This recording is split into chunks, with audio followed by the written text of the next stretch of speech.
Lincoln University. The future belongs to the relevant. With industry-specific knowledge, hands-on experience, and world-leading research, Lincoln graduates are relevant today and ready for tomorrow. Lincoln University. Apply now.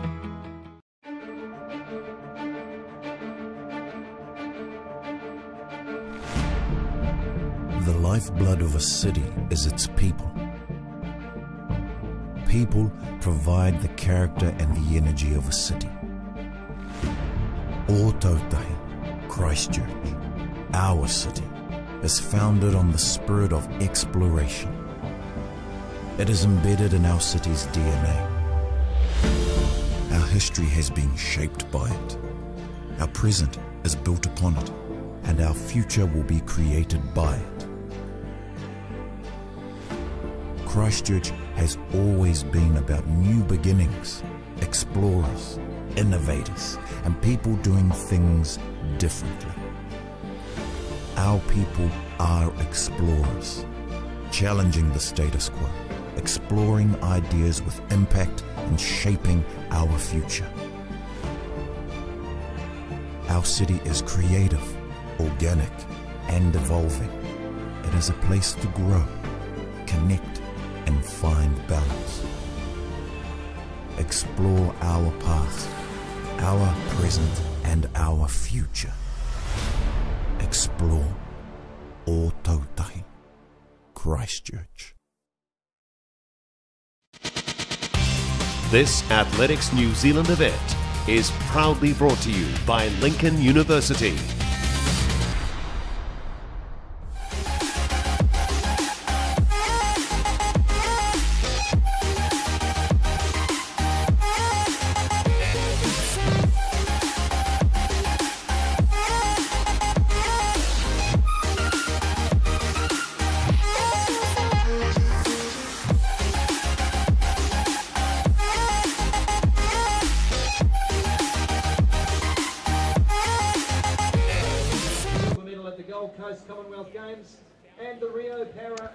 Kia ora and welcome everyone to Christchurch, where we are live at the Lincoln University Street Athletics.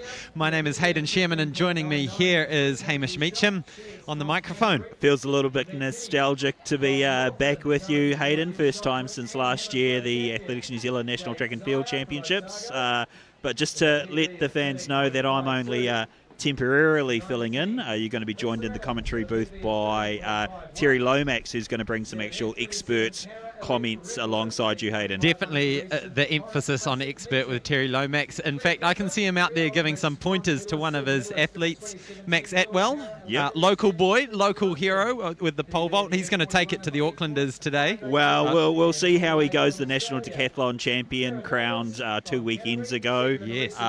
But yeah, it's certainly an exciting and action-packed evening in front of us, Hayden. Do you want to give us a quick rundown of the evening's activities? We've got the pole vault field up in front of us. Absolutely. So we have Eliza McCartney, who needs no introduction, of course, our Olympic medalist, and then Imogen Iris, who is the current reigning national champion in the senior women's pole vault. Olivia McTaggart, who's really #2 in New Zealand in the pole vault. And then with the boys, we have Nick Southgate, who is the king of male pole vaulting in New Zealand. 6-time New Zealand champion. James Stain, who has the season's best out of the two. Yes, and a recent World University Games qualifier, and of course Nick Southgate attended the Gold Coast Commonwealth Games in 2018. And then we also have Etienne Dupree, who has a PB of 4.7 metres. And then Max Atwell, who we just mentioned, the National Decathlon Champion, coming in at 4.55. Pretty handy for a decathlete. Yeah, so very exciting pole vault competition. The bar's going to start at 3.81, so it's going to be a wee while before we see Eliza McCartney. But first up, we've also got flight 1 of the shot put. Let's go through that field quickly. Yes, so we've got Lisa Adams, sister of Valerie Adams, Nick Palmer, Jaden Bush, Holly Robinson, Tepanyasa Javier, and Claire Kiefer, the Australian Paralympian, Jared Neighbours from Canterbury, Lena Pale of Canterbury, and I believe that's it for flight 1. Oh, I've got it all wrong. So Lena Pale looks to have scratched. So we'll go through some of the highlights. Claire Kiefer, F41 Paralympic medalist out of Australia, coached by New Zealander John Eden. Holly Robinson, of course, Paralympic silver medalist and Commonwealth Games silver medalist. And here we go, shot put flight 2, the big names. So this is starting at 6:45, so a little while to go with this. But Ryan Ballantyne, Tori Owers, Chase Ely of USA, Tom Walsh, Jan Ushidi of Germany, Jacko Gill, Damien Birkenhead of Australia, Aidan Harvey of Australia also, Chase Ely of the United States, who we just mentioned, Conrad, and this is one of those names that's going to trip me up every time, Bukovetsky out of Poland, a regular visitor to our shores, so potentially one of the best shot put fields you're going to see outside of a major championship or an IAAF Golden League meeting. And all happening right here on the streets of Christchurch, and brought to you by Lincoln University, the naming rights partner of this event. And we've got 4 Olympians, 2 Paralympians. Correct. Of which both of them have won medals. Correct. Of course, and then the four Olympians, of which we've got 2 medalists. Eliza and Tom Walsh. Yep. So this is pretty incredible. Well, you can go deeper than that. You've got Jacko Gill, former world junior champion. You've got Damien Birkenhead, who I believe was 3rd at World Juniors. The Polish guy was a junior world champion. Just an absolutely fantastic field. I've got to highlight Madison Lee Weshi, who is a fantastic up-and-coming athlete, current world junior champion. See some footage here of Claire Kiefer.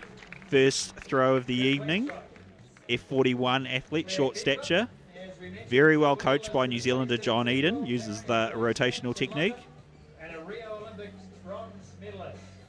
So bronze medalist in Rio, currently ranked number 2 in the world. Yes, so she's definitely got plans for Tokyo next year, and hopefully trying to inch in front of that number 2 and try and get that number 1 spot.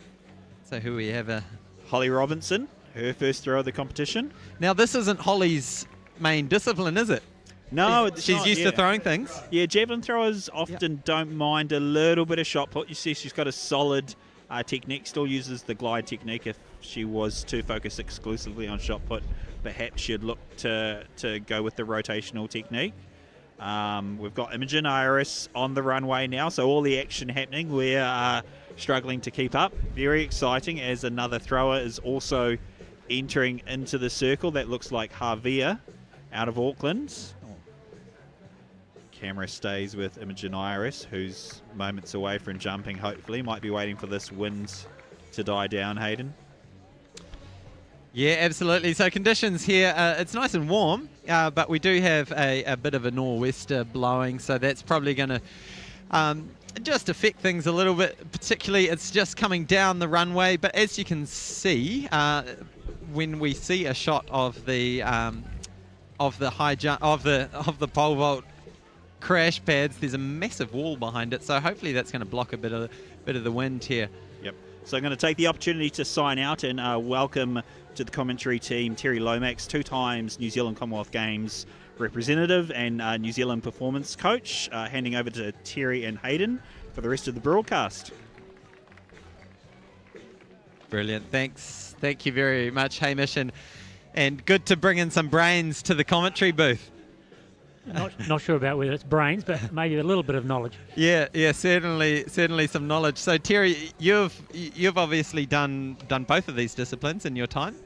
Yes, to varying levels of success. Yes.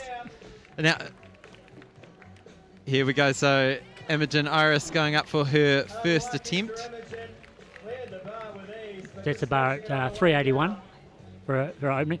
As you can see, for those people who are here, they'll be noticing that it's very blustery wind, and the athletes are really struggling to try and find the right wind to run.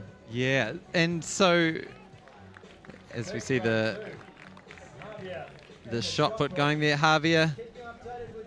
And so speaking of the wind, what's the ideal?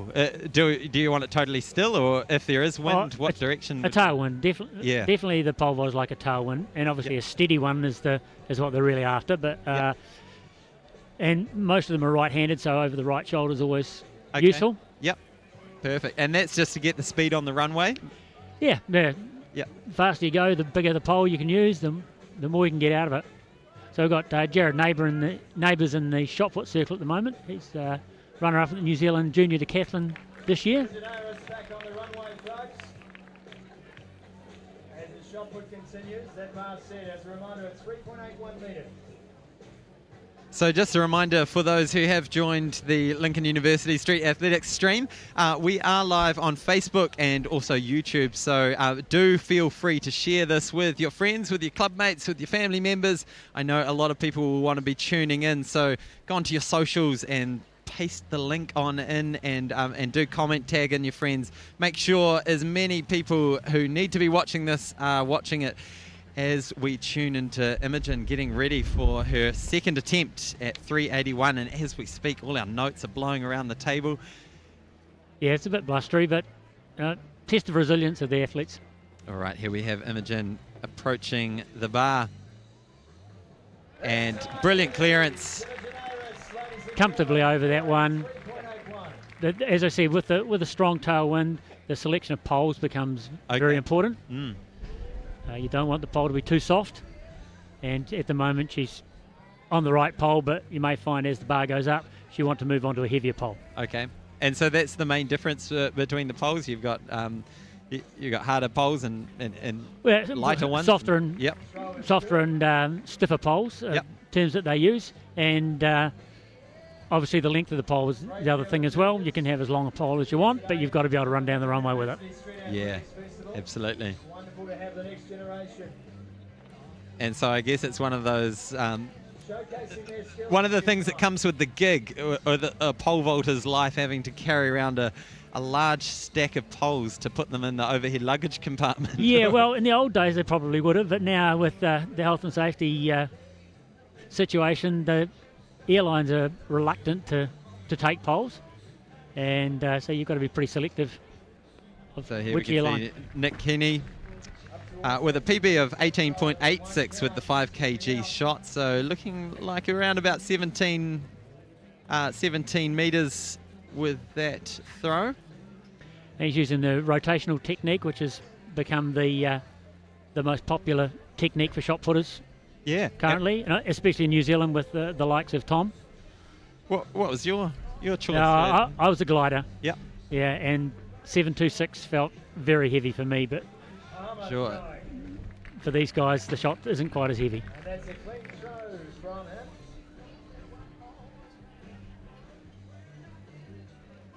So that was Nick Palmer throwing then. Brilliant. So Nick Palmer was actually the third senior male at last year's national champs. Also a silver medal at the 2017 Commonwealth Youth Games, coming out of the Hawke's Bay Gisborne region. So certainly solid performer. 17.66 with the heavy shot. Yeah, and he's just moved down to Christchurch to work with Dale and Tom and Ryan. Yep. So the start of this year he moved down, and he's already into the routine, and I think we'll see some good results from him. Cool. There's Claire Kiefer, our athlete out of Australia. So Rio Paralympics bronze medalist.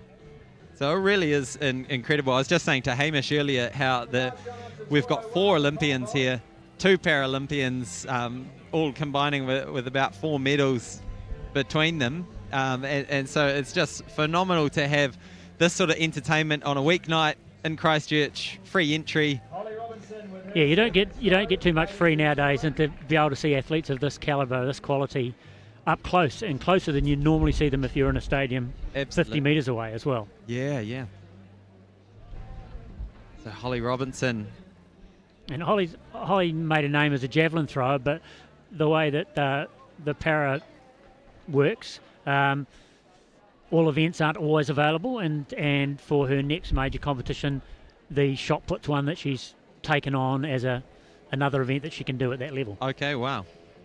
And so that'll be the World Champs? Yes. For the coming World Champs in Dubai, I believe? In Doha, yeah. So Doha, that'll yeah. follow the senior, the able-bodied World Champs. Yeah. Jaden Bush next up in the circle on the shot put. Now, while we're taking a look at our pole vaulters, they were here very early down at the runway warming up. Does it require, a couple of hours of drills and warm-up to make sure you're in the right peak form? Yeah, well, there are so many different factors involved in pole vault performance, and you've got to have your run-up accurate, you've got to have your technique in line, you've got to feel the right rhythm. So there's a number of processes they go through, short run-ups, through to mid run-ups, through to full run-ups.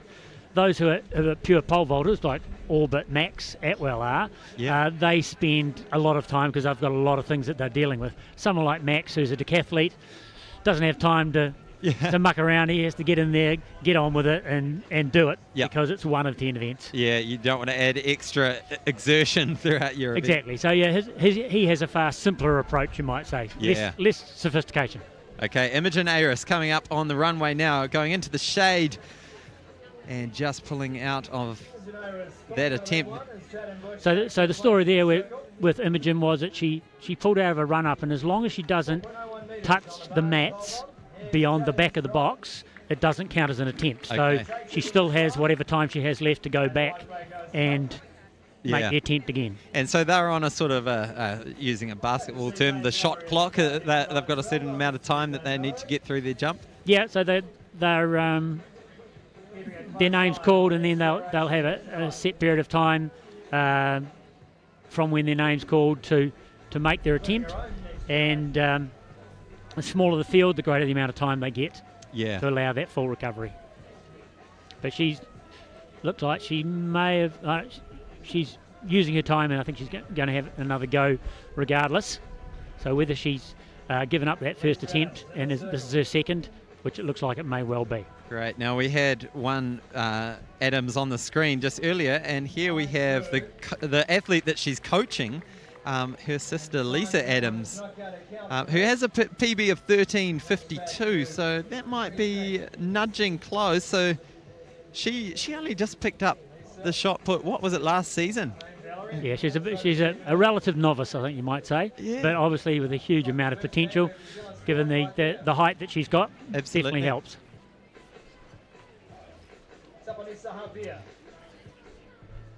So Tapanisa Javier, very talented young girl from Christchurch. Thrown 15 plus metres, I think, with her weight shot. She also hurdles, so it shows how much of an athlete she is. Wow. The white flag is up. Throw will count for Tapanisa. Okay, here we go. Imogen approaching the bar one more time and over cleanly. Wow. So she obviously waited for a good wind there, which is what the athletes have to do. They have to be patient, and with the wind like it is, if they wait, it will come in the right direction at the right time. Absolutely. So that was 4:01. So she's taking it up by 20 centimetres.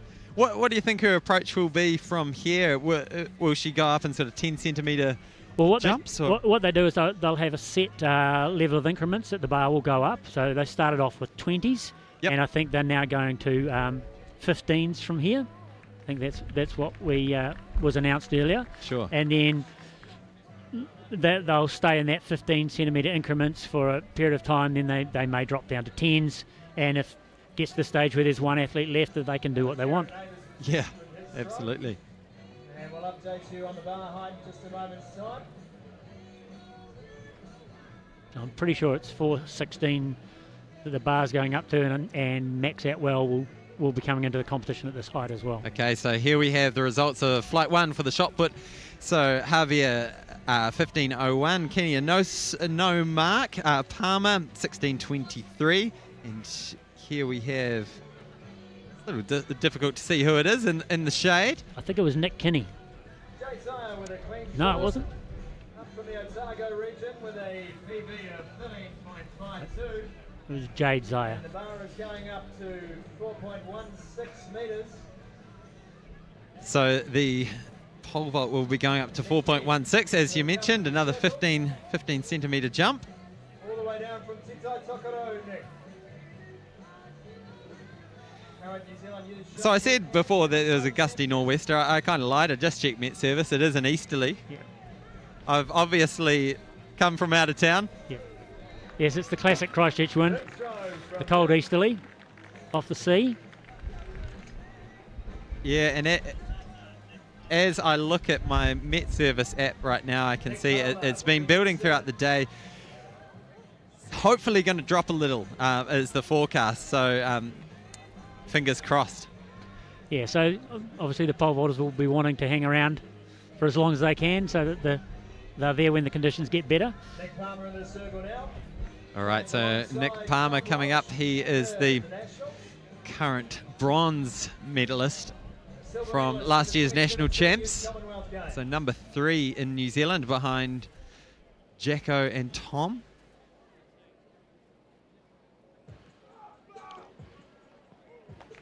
Clean one away from Palmer.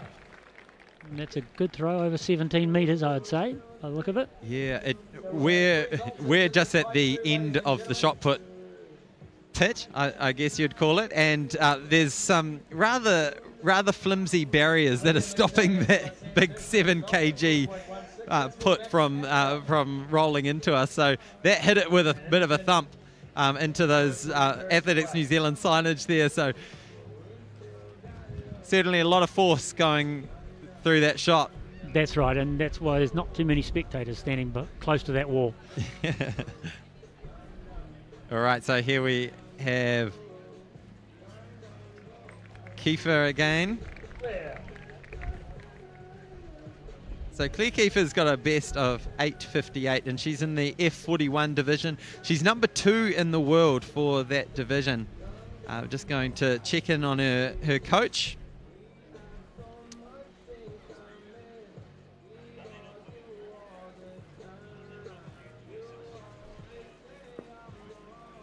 And so if you've just joined us, welcome to the Lincoln University Street Athletics competition down in downtown Christchurch, which is a beautiful, rejuvenated inner city. It's actually looking quite stunning.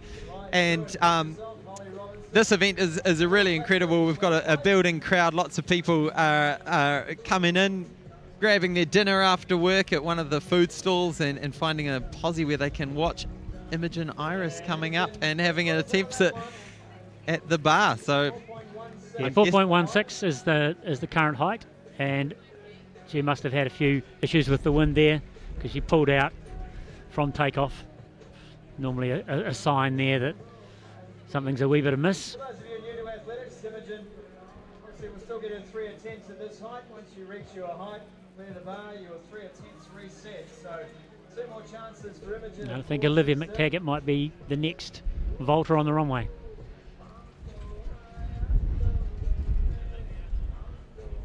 McTaggart will be next on the runway. The first time we've seen her tonight.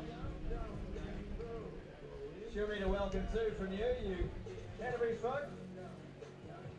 Give us some encouragement coming down the runway. So she's a young athlete, but she's quite experienced, having been to the World Junior Champs and the Commonwealth Games. here she comes, approaching the bar. And it just looked to me like that wind got the better of her that time. I'm sure your coach's eye will be able to pull that one apart a bit more. You can see there she came off the pole, she went to the right. So the wind obviously had an effect on how she planted the pole. And because if she plants it straight in front of her, then she'll go straight. If she goes to the right, she's probably going a wee bit round with the plant, and so she's not able to really get onto the pole. Sure, yeah. So we'll see if Max Atwell, as a decathlete, can deal with the wind a wee bit better.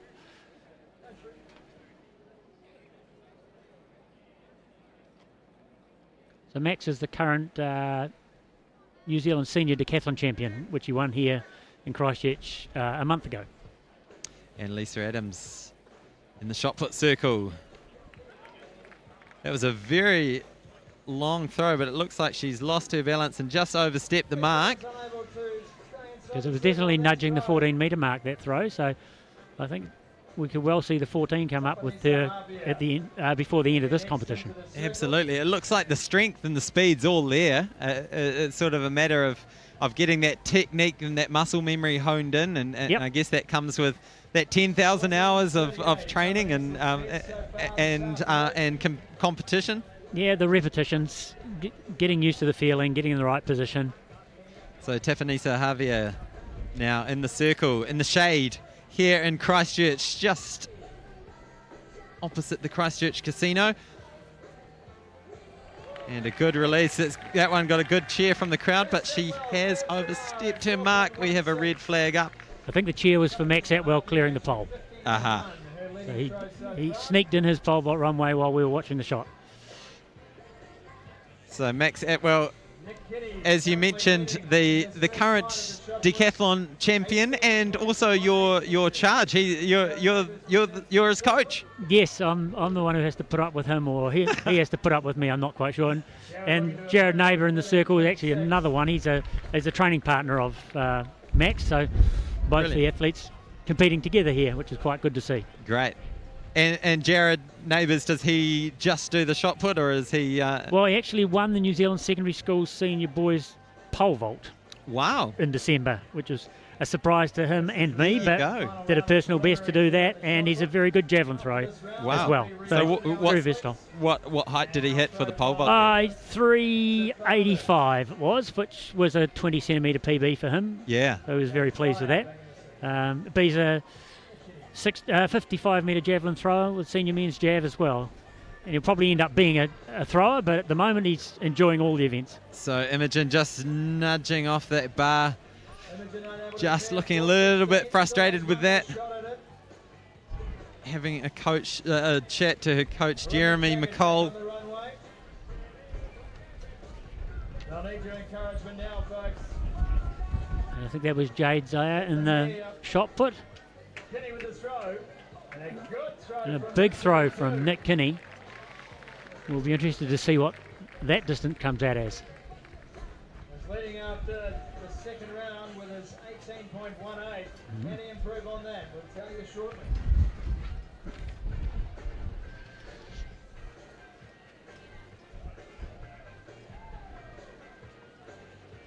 So big thanks to Lincoln University for helping us put this on. Also Christchurch, the beautiful city, the rejuvenating city, the city where there is construction going on in every corner. And Jenny and Holmes, who have been a big supporter of athletics in New Zealand.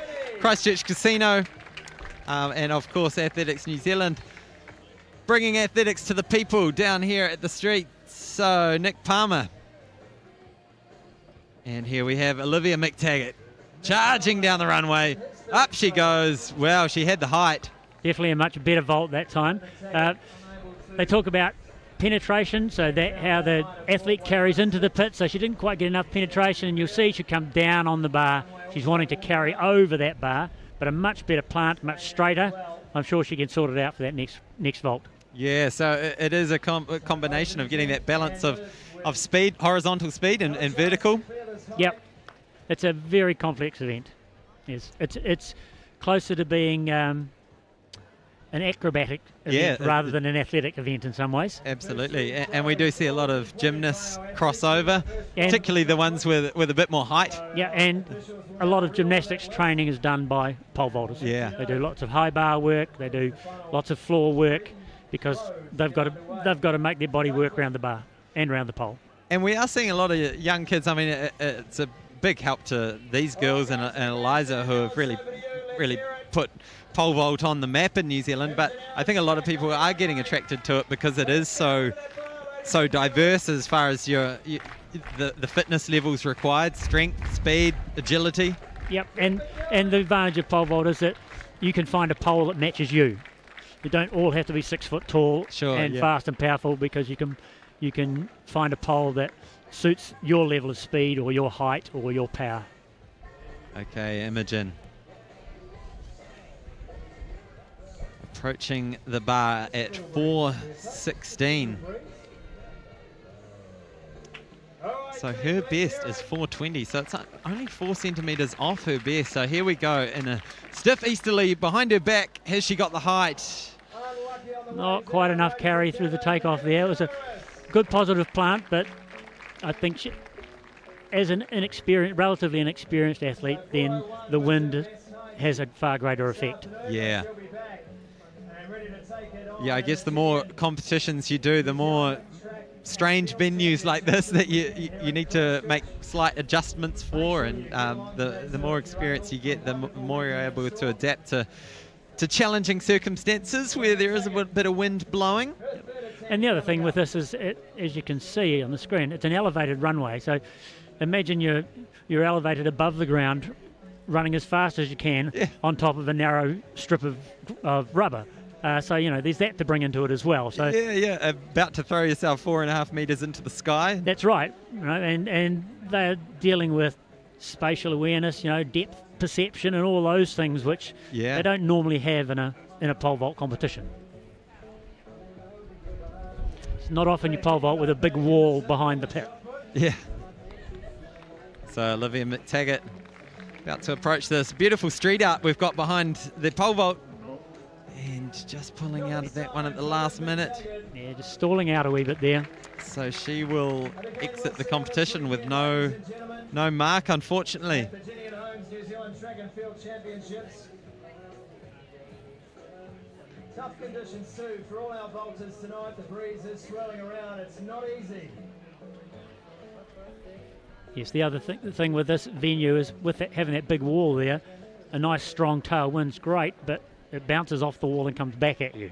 Okay. So you want enough wind to not quite bounce off the wall, but enough wind to give you a bit of support. So you might have a tailwind at the start, headwind at the end. And yep, and that's what they've been dealing with in warm-up as well. Unfortunately, I'm just battling with a little bit of an injury that I have been for the last 6 months now, and days are bad days, and unfortunately it was a bit touch and go, and today it just wasn't going to work. So just looking after myself and having to withdraw from this comp. Real shame for the crowd here. I know they would love to see you vault, but I'm sure they'll understand. This weekend, though, still very much in your mind? Oh, absolutely. I mean, we're going to take it day by day, and I'll be doing my best to be competing this weekend. And I love last year. I've been competing Christchurch for the first time in my 8-year career, so I'm looking forward to it. What do you reckon of the crowd here tonight? They've all come to enjoy athletics on the street. These events are so good for the sport. So a message for the crowd here? I'm just so glad to see everybody here. It's amazing to have our pole vault and shot put in the limelight like this, and people actually wanting to come and watch us. And we've got so many athletes from young all the way up to elite. You may not have caught the audio. We've just had a little interview with Eliza McCartney, and unfortunately she's had to pull out with a bit of a niggle that has shown up in her warm-up. Yeah, I think it's a wee bit of a hamstring niggle she's suffering from, and rather than aggravating it for the national champs on the weekend, I think she's made the wise decision to just withdraw tonight, and so she's able to compete on the weekend. Yeah. So we wish you all the best. All right, so we have Lisa Adams again. It's a shame you can't be with us tonight competing, but she's still Yeah, around 13.5 metres. She's close to her best. Yeah, nice and strong. Always happy as always. She's come past the commentary box a couple of times tonight and cracked a few jokes. So great personality to have in the sport. All right, we've got Etienne Dupree opening in the pole vault, his first vault. Unfortunately, not able to get that first attempt over.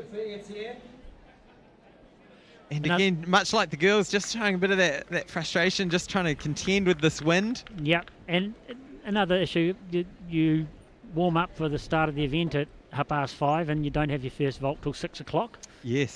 So you're dealing with trying to stay warm, and the groove that you may have been in your warm-up, you've got to try and jump into that straight away, and that's always a test. Absolutely.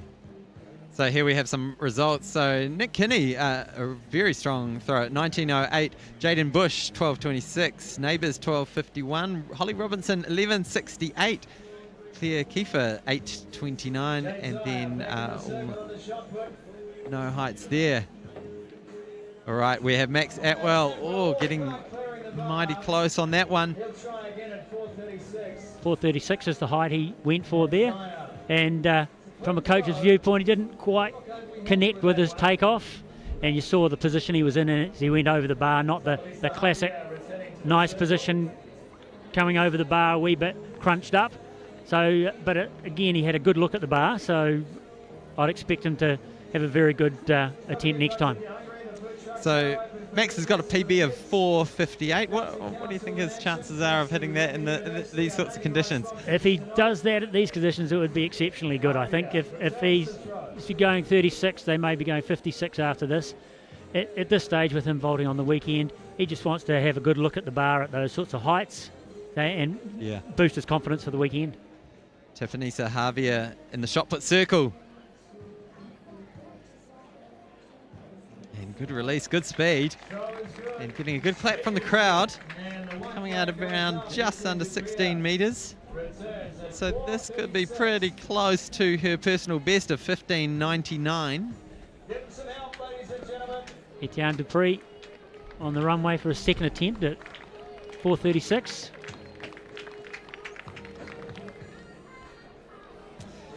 And just having to pull out of that one at the last minute again.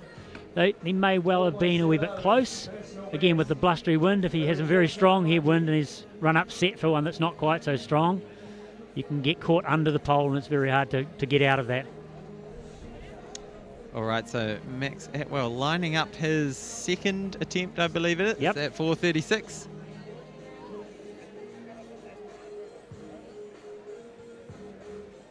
So if you have just joined us at the Lincoln University Street Athletics competition here in Christchurch, thanks for tuning in, first of all, but do please feel free to share this through your social media accounts. Tag in your friends, family members, club mates. Share it to your club pages, and we really do want all the eyeballs who need to see this watching it. And a nice solid throw there, getting out about 17 metres. So I think he'll be nudging close to his personal best as well, but like most athletes, not satisfied with it. Always wanting more.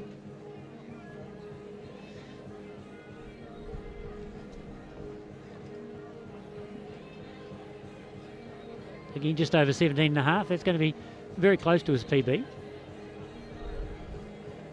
Now, we've talked a lot about the wind for the pole vaulters. What about the shot putters? Yeah, less of an issue, I think, for the shot putters with that heavy ball. Doesn't need to be too aerodynamic. They're just making sure that they've got as much release speed as possible, that they get the trajectory right, and that they push through the centre of the shot as much as possible. So Nick Kinney, he's got a personal best of 18.86, and that looked like it just tipping past the 18-metre mark. So Max Atwell, here we go. Again, not quite able to get through the takeoff. And they're wanting to, we commented earlier about being tall being a help. You can't grow during the competition, but you can be as tall as possible at takeoff. And that's one of the things that Max, as a decathlete trying to pole vault, is trying to perfect, that getting the right sort of positions to make the most out of the pole that he's got. And again, with this wind, they're struggling a wee bit to be consistent in their takeoffs. And so we often see pole vaulters come up and put the end of the pole in the box there and sort of size up their takeoff spot. Is that part of getting that takeoff just right? Yeah. So they'll know the distance out from the box that they want to be taking off. 350, 380, 4 metres, whatever it might be. And so at the end of the vault, they'll come back. They'll put the pole in the back of the box. They'll stand where they should be, and then their coach will be able to tell them whether they were outside or inside the mark that they wanted to be, and then make adjustments accordingly. So hopefully that's what's happened with Etienne here, and he makes the adjustments that gets him over at this third attempt.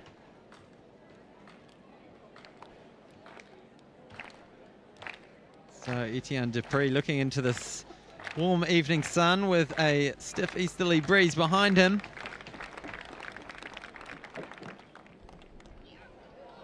Oh, well, he had the height. Definitely had the height. And again, that's that comment about not penetrating far enough into the pit. Yes. The thing about the pole vault is that you can't change where you take off from, because the box is set, the end of the pole's set there, and so the athlete will adjust the bar to where the peak of their jump may be. And so in that case, didn't quite match up with where the bar was. Sure, yeah.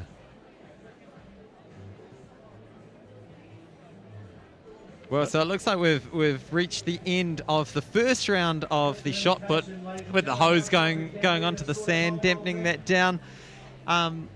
And so a reminder, at 6:45 we'll be kicking off with the second round, where the big boys are going to come out. Tom Walsh, Jack O'Gill, Damien Birkenhead, and a bunch of international. It is a really phenomenal lineup of shot put athletes, so do stick around for that. As we see Max Atwell, third attempt at 4:36. Yeah, one of the things that Max faces here, of course, in a decathlon, he's scoring points. That's what counts. Whereas here, it's just clearing a bar. It's not as important for a decathlete, but I'm sure he still wants to get over it.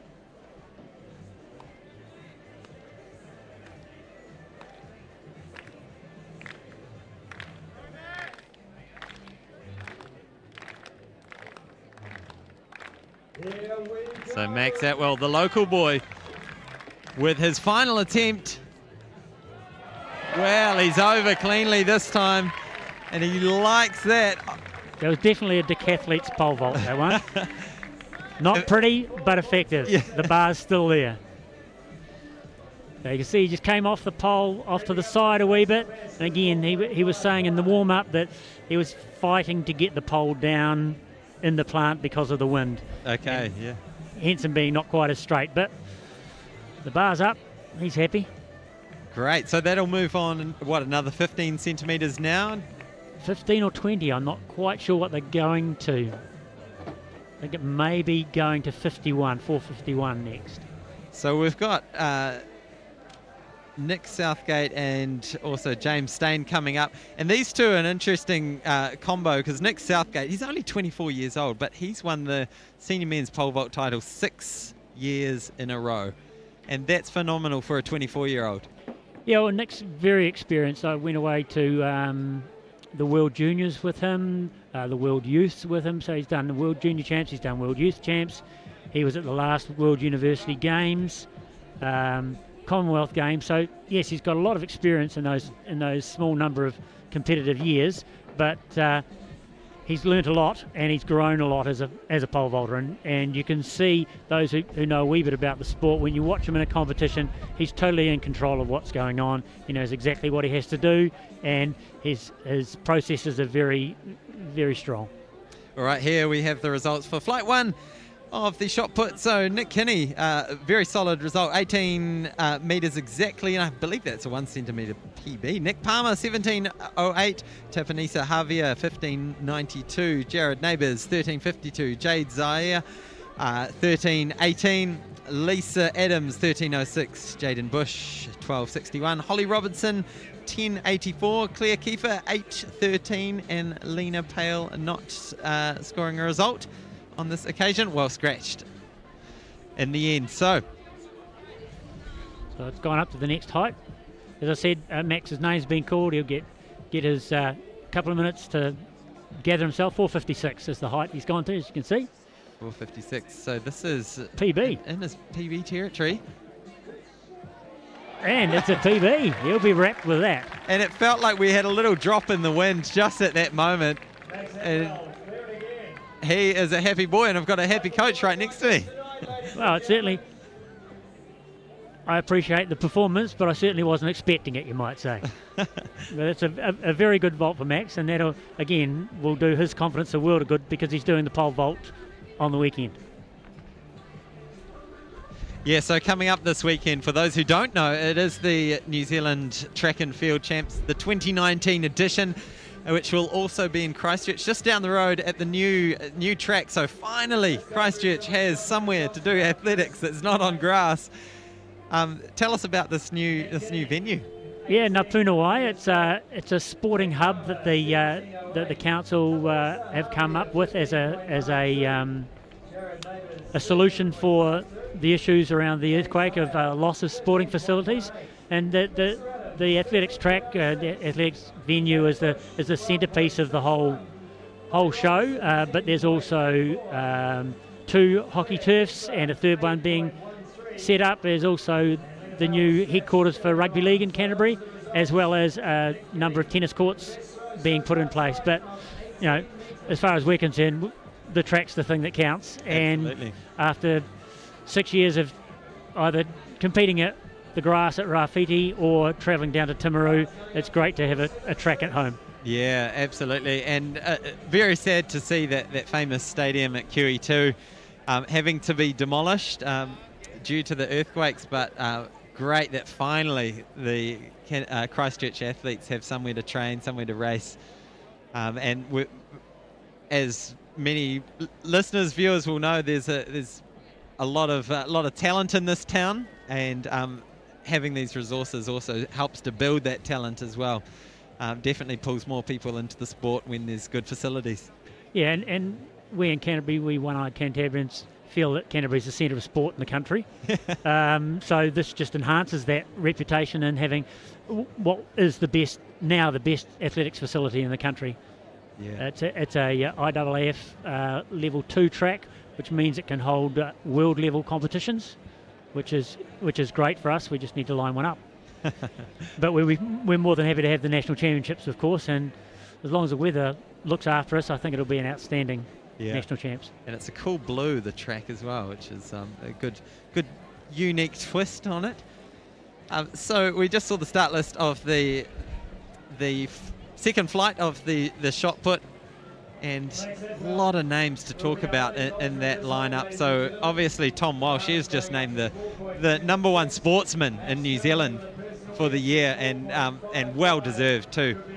Yes, it's great to see athletics recognised, and he was one of 3 athletics recipients of awards at the Halberg Awards, which obviously our sport feels very good about. We had Beatrice Falmoena getting an award, and then an outstanding long service award for Barry Hunt, who's a legend coach in the athletic world in terms of what he's done for the sport. All right, Max, on the increased height, well, he gave that one a good shot, didn't he? That was a good nudge. The coach almost exclaimed something in the middle of that one, so it must have been pretty close. I mean, I'm no coach's eye for pole vault, but that one almost looked cleaner than some of his clearances earlier. That was probably his best vault that he's done. Of course, he's got the advantage of Jeremy McCall giving him input into the competition rather than his normal coach, so so that should assist him quite a lot, I think. So Jeremy McCall there, he's based out of Auckland, and he's coaching a lot of the athletes tonight. In fact, all of them except Max. Yeah. That's right. Yep. So they've got a really good stable up there of pole vault athletes, and it looks like they're just really helping to push each other along. Yes, it's creating some depth, especially in our women's pole vaulters, which is the group that's really taken off, if you'll excuse the pun. But there's a community of pole vaulters up there, and they support and help each other. And it's good for someone like Max to get to compete with those guys who are totally switched on to what's going on. So it's a good learning experience for him as well. Yeah. And having Jeremy there, just adds to it. He's regarded as a world-class coach now. He's not just the best coach in New Zealand. He's one of the best in the world at this event. So absolutely, the future is very bright. Yeah. And for those who are listening and thinking, "Wow, I'd love to give this pole vault a go," what's the usual way of getting into it? I mean, can you rock up to your normal athletics track and find a pole and jump over and crash on the mat? You've got to pass the first test. You've got to have a little bit of crazy. If you haven't got any crazy, just don't buy a ticket. Yeah.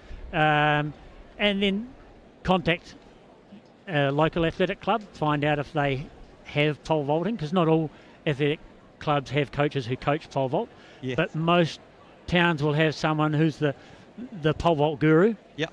And will at least be able to start them off. And you don't need full pole vault runway and pits and uprights to learn how to do the basics. A pole in a sand pit, learning all those basic movements, the fundamentals, is all you need to get going. Absolutely. And then, like when I started pole vaulting, it was very simple. They said, hold high, run fast, and have a go, and you'll find out. Cool.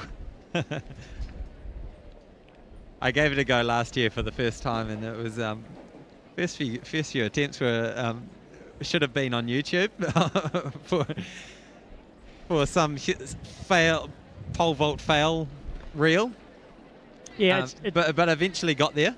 Yeah, and it's fun. You know, even if you're unsuccessful, it's still fun. That's Absolutely. the thing about it. Yeah. Ladies and gentlemen, this is a big goal. Let's get him up All there. right, here we go. So Max Atwell, Here we go.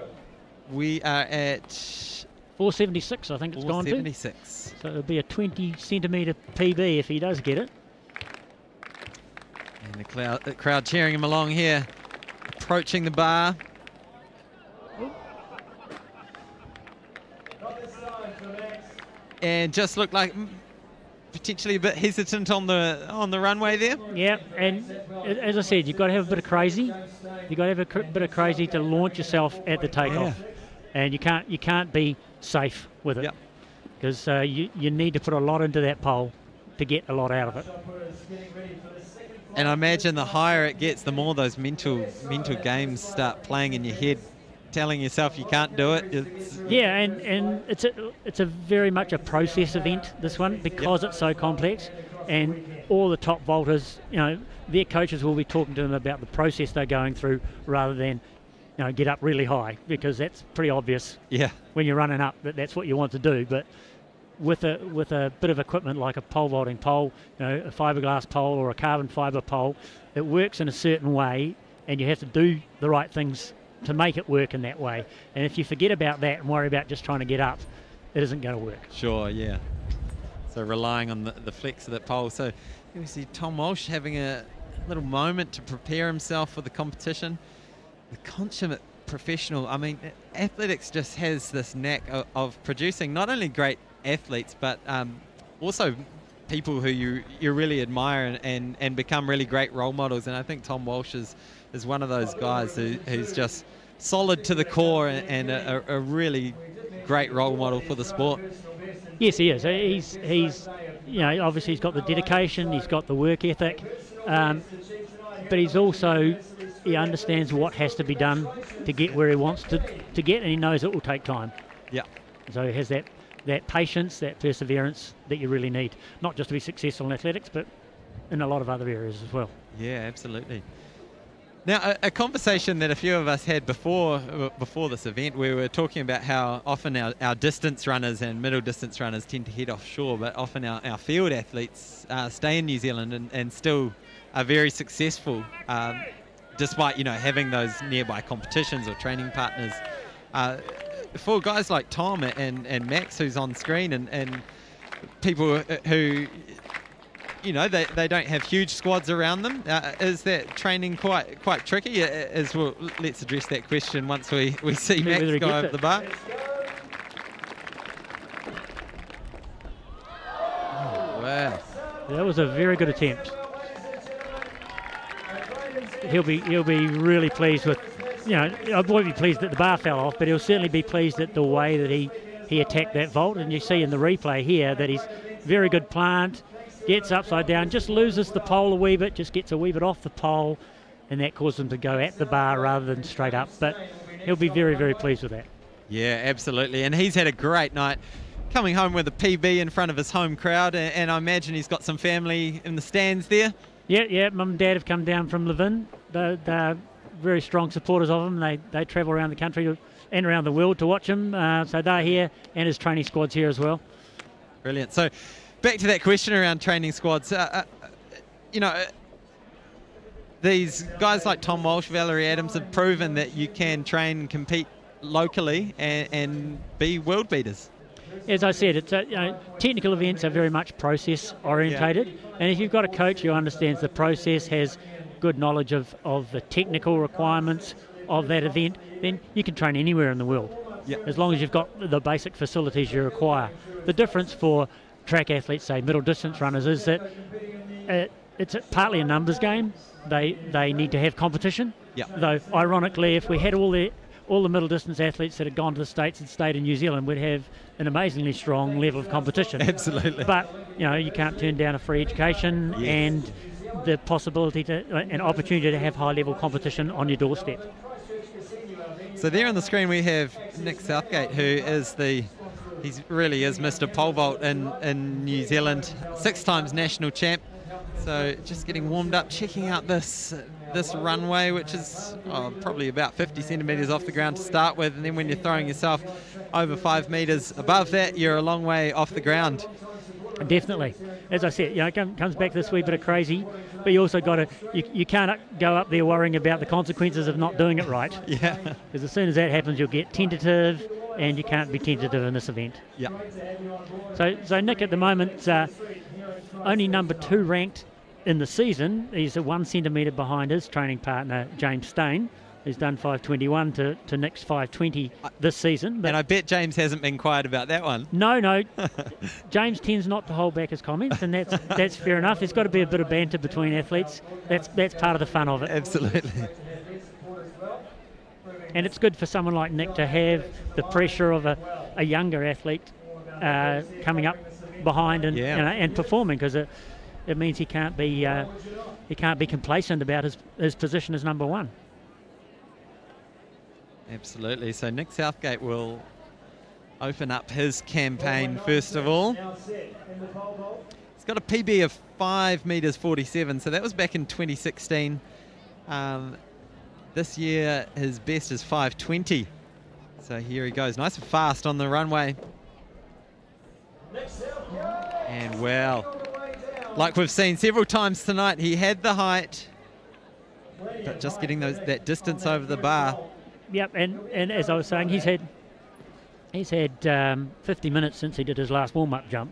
Yeah. So as much as he may have been moving around and trying to stay warm, he wasn't doing pole vault practices, so it's not surprising the first one wasn't quite there. But he should have learned enough from that vault to make adjustments for the next attempt. So there you can see the windsock just giving the athletes a bit of an indication of what's happening with this wind and how's it circulating. It seems to be dying off a little bit as the evening comes to a close, which is good news as we see some shot putters warming up in the shot put circle. And I'm getting very excited about this competition. We are going to be having Tom Walsh, Madison Lee Weishi, Jacko Gill, Jan Ushidi out of Germany, Damien Birkenhead, who's a top performing Australian. We've also got Aidan Harvey from Australia, Chase Ely from the USA, Conrad Bukovoyski, and Tori Owers and Ryan Ballantyne. So it's a very, very solid field, and I'm very excited to see how particularly Tom can go with these guys who would love nothing better than to take him down. Yeah, so Tom likes to look after his patch, I think is the way to put it, and there's no way that he wants to be beaten here, especially in front of a home crowd. I mean, this is essentially like turning up and trying to take down the Crusaders in their home ground. So that's right, and we've had a number of street shot put competitions, and normally Tom's able to produce probably more than he would expect at this time of the season, just because he doesn't like losing. You've got to have it, don't you? You've got to have the training mentality, the hard work mentality, but you've also got to have that mongrel when it comes to the game and be able to put that game face on and compete. Yep, definitely. And Tom's experienced now. He's been to a number of world level competitions. He knows what's involved. An interesting thing though is that his last World Junior Championships he went to, he bombed. Okay. And Jacko won. Yes. But Tom's the one who's been able to, partly through circumstance, but also his attitude to develop from that level to become a senior world champion. So yes, he certainly knows how to compete. Yeah, and like you said earlier, that steady progress that he's had throughout his career, just inching away with improvement after improvement. He has just become Mr. Consistency, as we see Nick Southgate taking a second attempt, and well, you can't get much more comfortable than that, and he's very happy. Yeah, very pleased with that one, and especially with the big life-size poster of him in the background there. He'll be pleased to get over the bar. He got very good height, got good penetration into the takeoff, and you saw that his peak was well above the bar.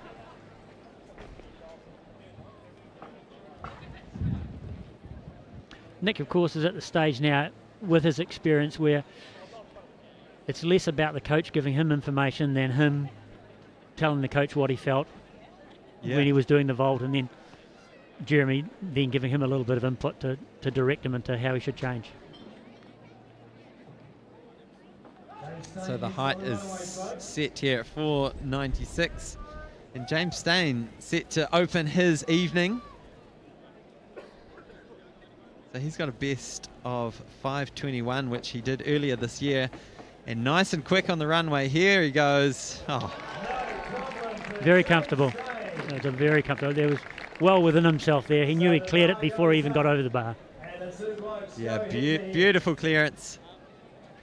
So James did his 5.21 at the Potts Classic in Hastings, and that was a World Junior Games qualifier, which he was very happy about, and that'll be his next major competition that he'll be looking to go towards.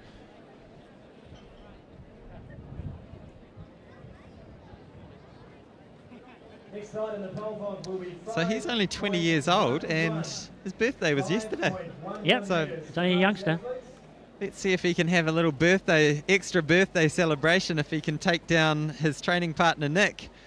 Well, he's ahead of him on countback at the moment, so it'll be a case of him staying ahead of him on countback. So in this case, he'll be wanting to clear everything first height. Yep. And if he does that and Nick can only match his height, then he'll beat him on countback. Nick will have to jump higher than him. Okay. So we're getting very close to the round 2 of the shot put opening up. And if you've just joined us, welcome to the Lincoln University Street Athletics here in Christchurch, bringing athletics to the people down at the streets. So we have the shot put. Right, so Ryan Ballantyne doing his warm up there. Some big throws from the big stars of shot put here tonight, and here all weekend long too. So we are live on Facebook and also YouTube. So if you do have a smart TV, you can switch over to YouTube and get a slightly higher resolution picture there. So do feel free to do that, and do also spread the word about this live stream. So there'll be friends, training partners, club mates, family members who'll be wanting to tune in. So do tag them if you're on Facebook, or share the link on YouTube, and let's spread the word about this great event that's happening. There's definitely a good buzz down here. Queues for the food stands, people enjoying a really good night of athletics that's about to heat up with 2 men attacking that pole vault bar, and a whole bunch of top performing athletes about to get going in the shot put very shortly. So the height of the bar's gone up to 5.11 metres now. So as I said, James Stain is in the lead on countback. He'll be looking to get it first attempt to maintain that position and force Nick to have to go higher.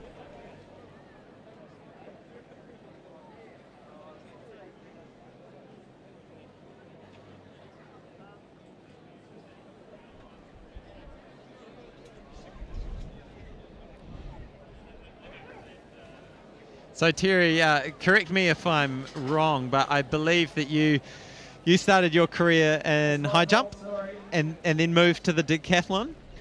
Am I on point there? Or? Yes, yeah, I was a high jumper when I was younger, and then I used to do a number of events anyway, and just enjoyed the variety of it, and thought, well, decathlon's a good way to go about having a bit of fun. And you know, for example, I went to Commonwealth Games as a high jumper. Well, that was a 2-3 hour competition I was down there for. But with decathlon, you can be there for 2 days. Absolutely, much better money's worth for someone anyway. Yeah, that's right. How did the 1500 go? That's the clincher for a high jumper. Well, decathletes always say, yeah, there's 9 events that are very important, but it always comes down to the 1500. So Nick Southgate over at 5.11. So that is his first attempt at that height. So that really sets up the competition now for Jack Stain to see if he can match him and stop that countback. Yeah. So James now has to get it first attempt to stay ahead on countback. If he doesn't get it first attempt and gets it second or third, then Nick will be will be in front. Absolutely. So Nick Southgate looking pretty happy about that. That's getting close to his best for the year, which was at 5:20. So I imagine the next one will be going up to 5:21. It may well be, though. If they've gone up 15 from the last, they may well go up 15 again. But we'll see. So here's James Stain having a look at this in the sunshine. He'll run into the shade, and then in front of this beautiful street art, he's going to attack the bar, and he's got the height. He's over cleanly. Big relief. He takes a little look at his training partner and competitor Nick Southgate. Yes, it was a good clearance, but would be the thought of the coach and the athlete. Just went off the pole a wee bit towards the bar, but he had enough carry to clear it, and I think he'd be quite relieved that the bar stayed up for that one and he retains his lead. It's one of those moments where you hope your singlet's not too baggy to catch it on the way over. That's right, and at top level, some of the guys, you'll actually see them put their hand on the bar to try and stop it from falling off. Oh, wow. So 5:26, the next challenge for both vaulters. So we're moving up to 5:26. Now this is going to be a season's best for both of them, but more importantly for James Stain, that would be a personal best for him all time. Yes, so and with 3 days to go till they do the pole vault at Nationals, I think it would be very encouraging for him to look to go even higher in the national camps. Yep. Now, for these guys doing the pole vault, I'm coming from a distance runners background, so the thought of doing one competition a few days out from another competition is kind of less than ideal. But this is probably good preparation for Nationals? It is, and it's been set up in this way so that it was close enough to Nationals for the athletes to be down here for that period of time, but not so close that it detracted from their ability to perform. But again, in a top level international competition, they'll have qualifying on one day, and then 2 days later they'll have the final. Yeah. So it's good practice from that viewpoint. Yeah, absolutely. And as you know about energy systems, you can recover from the explosive stuff a lot quicker than you can from the endurance stuff. Yep.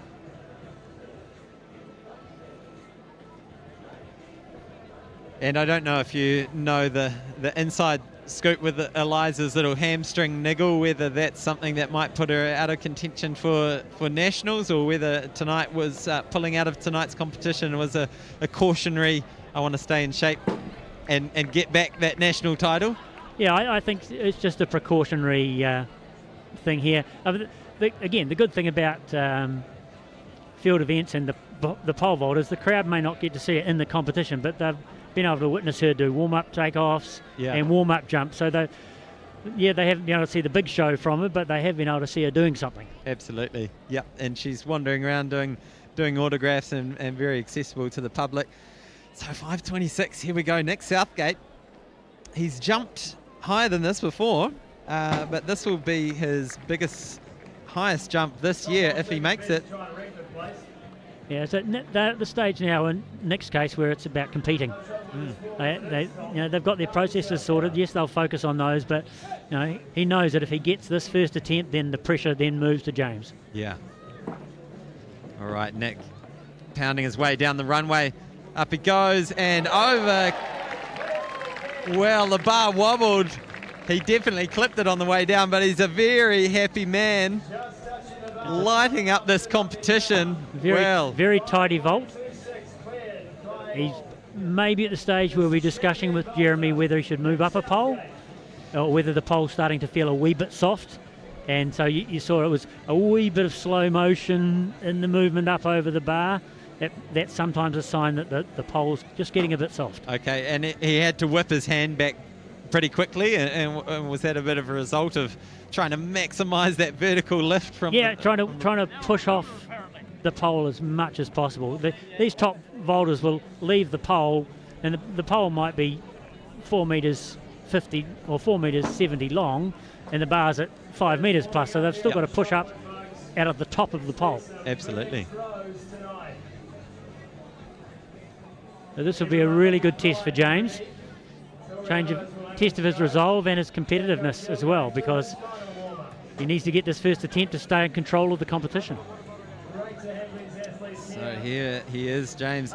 Don't know how much birthday cake that he had yesterday, but he'll be hoping it's giving him as much energy as possible as he comes down the runway up to the bar, and we just see him running through that one. Yeah, so hands the advantage over to Nick. So James now needs to get over this bar, obviously, and then having done that, he's got to then go back to trying to get the next height first attempt, which of course is a lot harder when it's a PB. Yes, absolutely. So these two guys doing very well, given that the ladies really struggled with the wind, and the guys earlier at the lower heights as well. So these two just showing their experience and maybe their adaptness to being able to adapt to the conditions. Yeah, and as you were saying earlier, it is occasionally getting a bit lighter, the wind, and a bit more consistent. Yeah. And there's a wee bit of luck involved in it as well. If you're standing on the runway and you've only got 2 minutes to vault, and the wind's blowing in your face for 2 minutes, it's pretty tough. But if you're lucky enough to get a tailwind within that time, you have to take advantage of it. Yeah. So if you've just joined us, you are tuned into the Lincoln University Street Athletics competition in downtown central Christchurch. We are in the car park of the Christchurch Casino. We've got beautiful street art right behind us where the pole vaulters are jumping, and we are not too far away from the second flight of the shot put set to go, with some big names lining up. But all of the eyes are on the runway, this artificial or temporary runway that's been put in place for the shot put. And on screen we have James Stain, who has a PB of 5:21 set earlier this year. He celebrated his birthday just yesterday, turning 20 years old. Here he is going for 5:26. And wow. Had a good look at that one. Just not quite getting the impulse off the end of the pole, but he'll be a lot happier with that than his first round run through. Should be encouraged. So a miss with his second attempt, so he'll have one more attempt. And if you are Nick Southgate, do you go on and have a couple more jumps and put in some training ahead of the weekend, or do you save the legs? Well, he'll probably have at least one attempt at the next height. Yeah. What he goes for will be interesting to see. Whether he may well go for a PB height and say, I'll just give it all in one go at that. If he's feeling good, he might have 2 or 3 vaults. Okay. Yes, because it is tiring. They have been here working out since 4:30, so it's been 2 hours since they did their first activities on the runway. So they have to be mindful of fatigue, even though they have 3 days to recover. Absolutely. And we were down here earlier, and the warm-up routines for some of these guys is pretty well-rounded. I mean, they've got their stretchy bands out doing their arm exercises, they're doing their drills, their sprint drills. I mean, they're basically warming up like a gymnast and a sprinter and a high jumper all combined. Yep, that's right. It's a full process that they go through. They know what they're doing, and they know why they're doing it, and they know how much they need to do to get themselves attuned to what they need for the performance.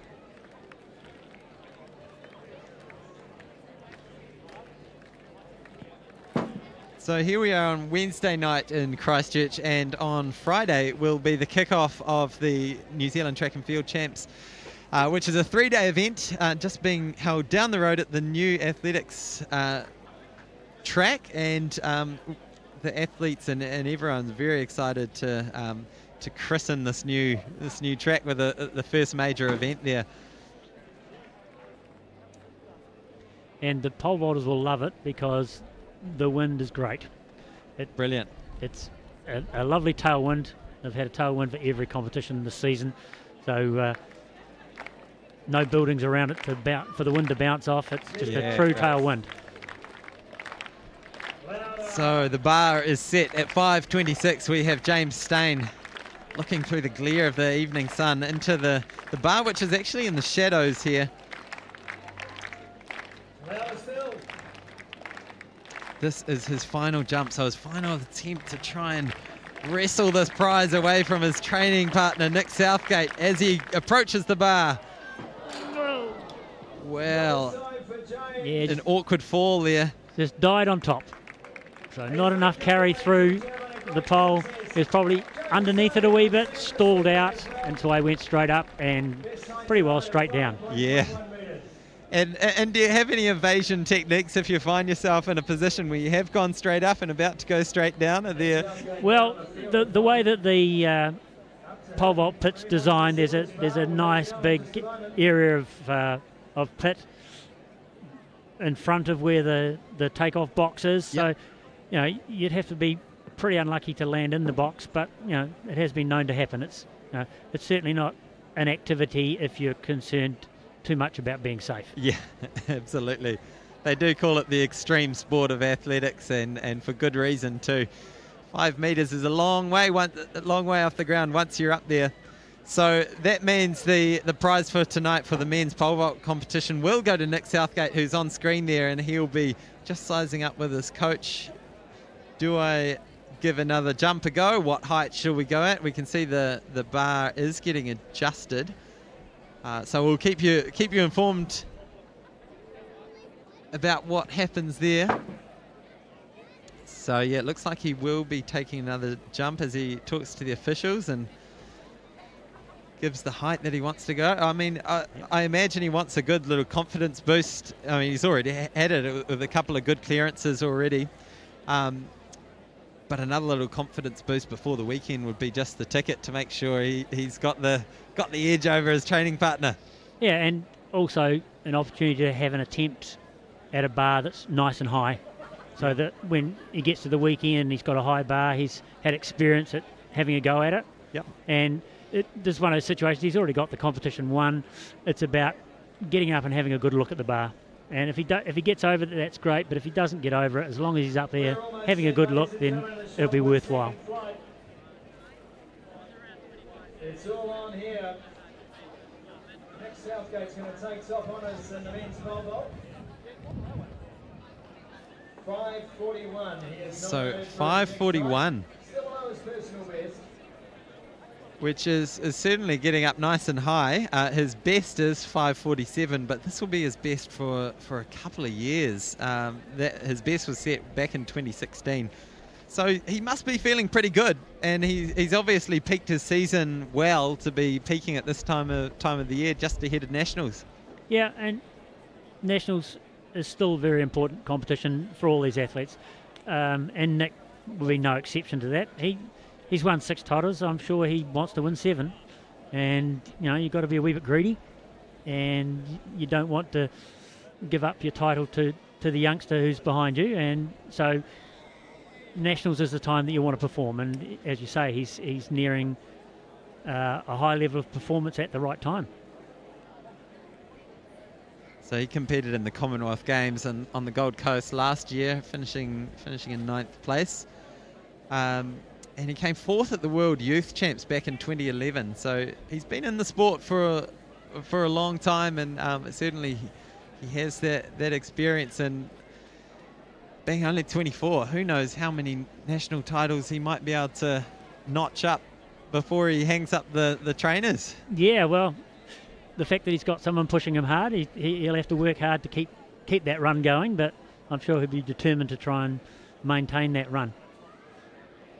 He has, you know, he's been to World Youth, he's been to World Juniors, as I said, he's been to Commonwealth Games and the World University Games, and he's looking to go to the World University Games again today. And for those who aren't aware, the World University Games is the second biggest multi-sport competition in the world, second only to the Olympics. Yeah. So it's a great experience for athletes of next level and developing high-performance athletes. Personal best of 17.50. Third of the New Zealand Championships last year. Plenty of time spent in the USA. Great collegiate career as well. Here she is, ladies and gentlemen, Tori Owens. A clean throw to get us underway. All right. So Tori's an example of someone going the other way. So she spent her time in the States at university and consciously moved to New Zealand to develop her shot putting. So Nick Southgate coming down the runway now. Just lacking a little bit of height on that one. But he won't be overly displeased because he got up there and he had an idea of what he needed to do to go over it. If you miss, you want to get something out of it. Okay, yeah. Rather than just running through doesn't give much information at all. But at least if you're up there, it gives you a bit more idea of what's needed to get over it. Yep.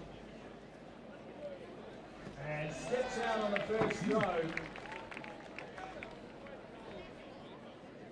So here we have the shot put underway.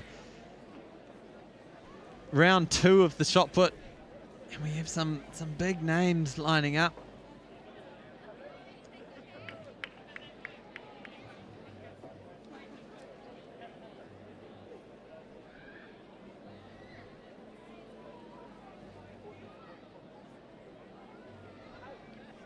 So this is Chase Ely on screen. So she's from the USA. She won the US National Indoor Championships just a few weeks ago, which is no mean feat. USA known for their top level shot putters.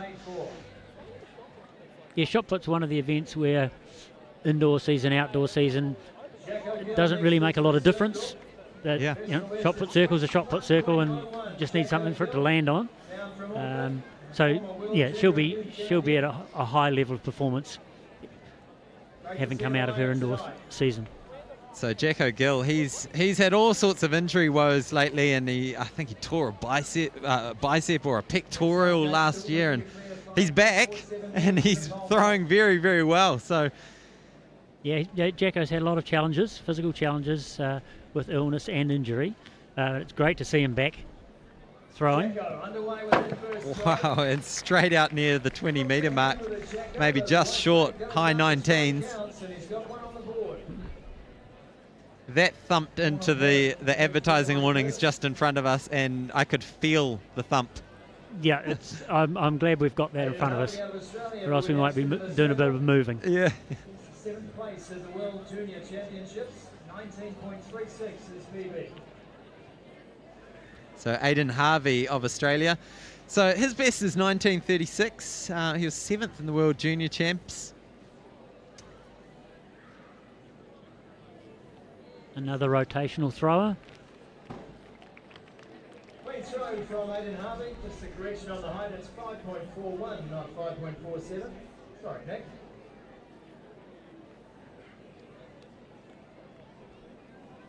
So Nick's got the bar set at 5 metres, 0.41. So just imagine how high that is when you think about your average single story at what, 2.4 metres, the average stud height. So that's going very, very high. A couple of stories in the air, and here he goes.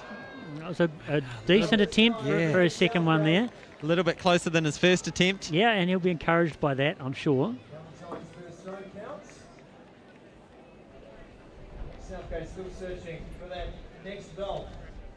Yeah, it's pole vault. It's a lot about timing, getting your timing right so that you get the most out of the pole, and as well as selecting the right pole for the conditions and for not just the weather conditions but your physical condition as well. Mm. So how many poles would you carry around with you? Oh, these guys would have half a dozen at least. Wow. I carried one as a decathlete. That's all I needed. It's pretty simple stuff. But these guys, because of the variation in conditions and the need to be able to move from pole to pole, they have to have quite a range. Just a rueful look from Jan on that one. So this is our German athlete, Jan Ushidi, and he's got a personal best of 19.62. Just under 18 there.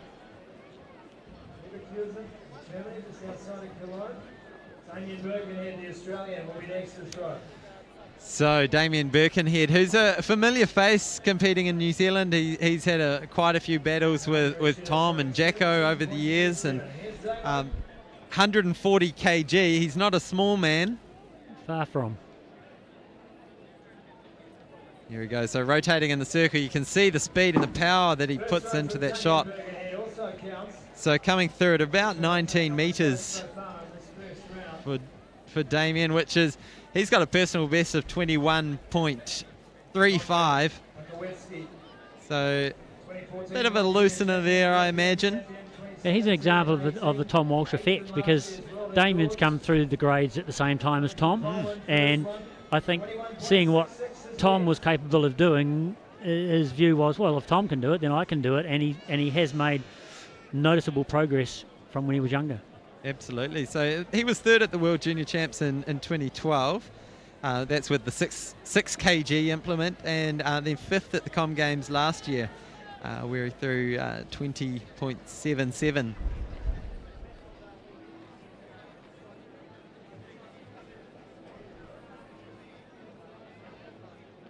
So Bukoveski, and right up near 20 metres, so a good solid start for Bukoveski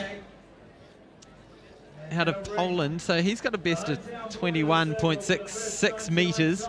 He was the 2014 World Junior Champion. He's the European Champion from 2017 and 2018, and 8th in last year's World Indoor Championship. So very solid performer, and he's going to definitely be pushing this man. Conrad's been a real up and comer over the last couple of years. Wasn't a big name as a youngster, but he's certainly come through in the senior grades very quickly. So Tom Walsh, the hometown hero. Well, you might have heard that thump through the microphone as it landed very close to our commentary box. He's the first man to get out beyond that 20-metre mark, and look at that power as he just heaves that shot. I think it may well be over the 21-metre mark after seeing where that hole was. So he's definitely come to play.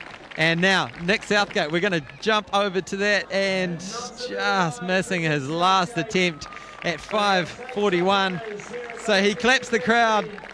He is the champion of the Street Athletics men's pole vault competition. Him and his training mate James Dane had a good old battle, but he comes out on top with the season's best performance and just the confidence boost he needed ahead of the national champs this weekend, which is also at Christchurch. Torio was there starting the second round of the shot put competition, but she decided it wasn't good enough and stepped out the front.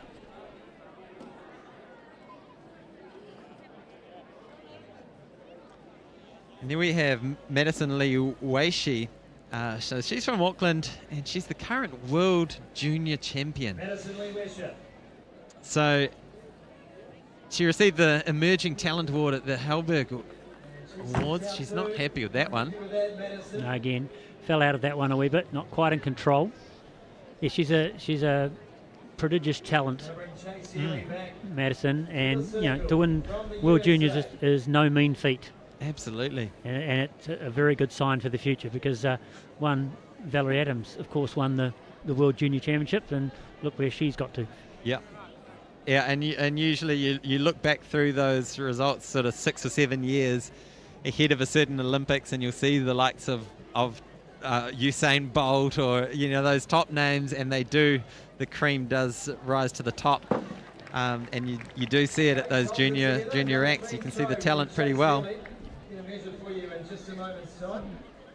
That could be close to a PB for Chase Healy there. Yeah, so definitely getting out beyond that, well beyond that 18-metre ring.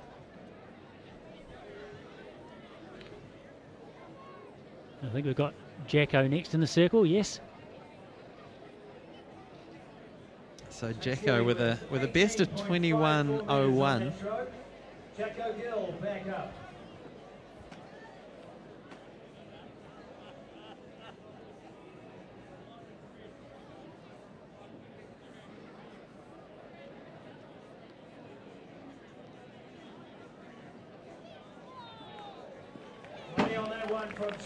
So over the 20-metre line.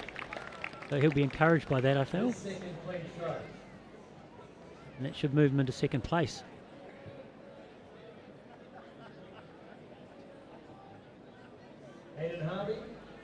So Jacko, who's now working under Kirsten Hallier as his coach.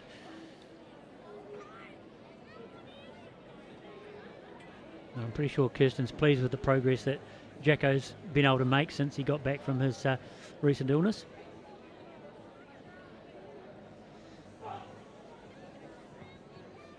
Oh, good, strong, energetic release there.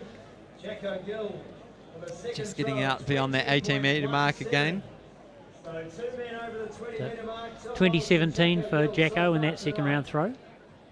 Yeah, so that's a good confidence builder. Jacko threw 20.53 earlier in the year, back in early February. So getting up towards that, and he'll be pleased how that bicep's holding up. Or I think it was a pectoral, wasn't it?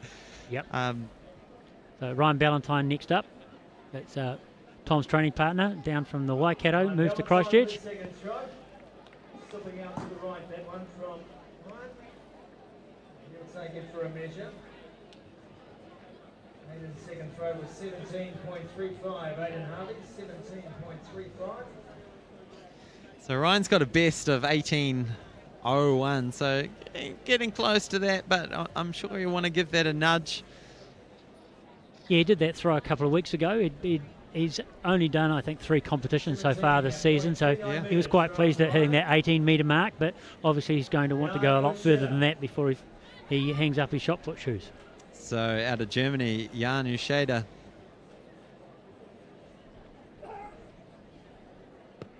Grunts as he releases it, getting out towards 19 metres. Out to the right-hand side of the sector. These rotational throwers tend to want the shot to go more central or left, because it means that they've been able to push the shot for a longer period of time. If it goes out to the right, then they haven't had quite the same length of contact with the shot. And the famous gingerbeard from Australia, Damien Birkenhead, stepping up to the circle now. He's got a 21.35 best, so him and Konrad Bukowiecki from Poland will be the ones who will particularly be wanting to hunt down Tom Walsh. So here we go, Damien. Not really collecting with that throw. You could see it was very flat. Yeah, it was out to the right, so not quite nailing it. And the thing with the rotational shot, of course, is that there's only a small margin of error between hitting it right and not hitting it right. So high risk but high reward as well.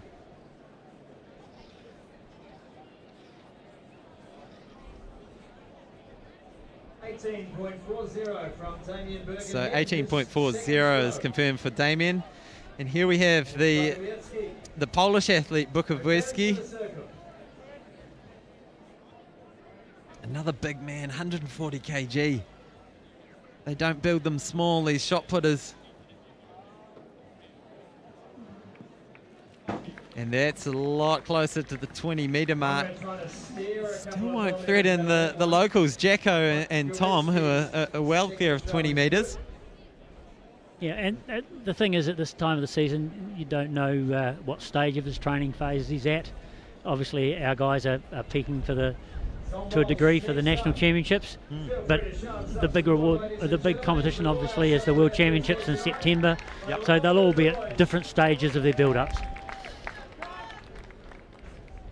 So Tom Walsh, he's a favourite face around this part of the world, that's for sure.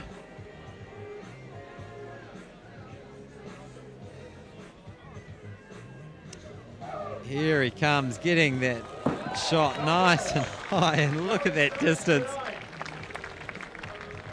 One bounce and then into the Athletics New Zealand awnings at the end of the shot put pit. Tom Walsh's first throw, over 20 metres, the leading throw at 20.95. Does he improve on his second? I think he may well have hit the 21-metre mark. It'll certainly be close.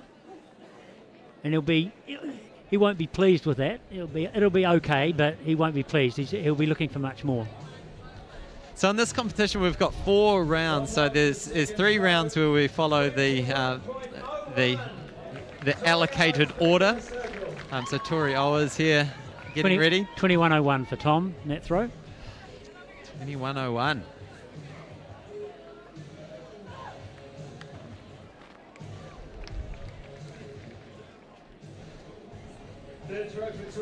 So there we go, confirmation. Tom Walsh, 21.01. Jacko Gill, 2017. And then the closest of our international athletes, Buka Wieski, 19.67. He's from Poland. And then Jan Yoshida, 1873.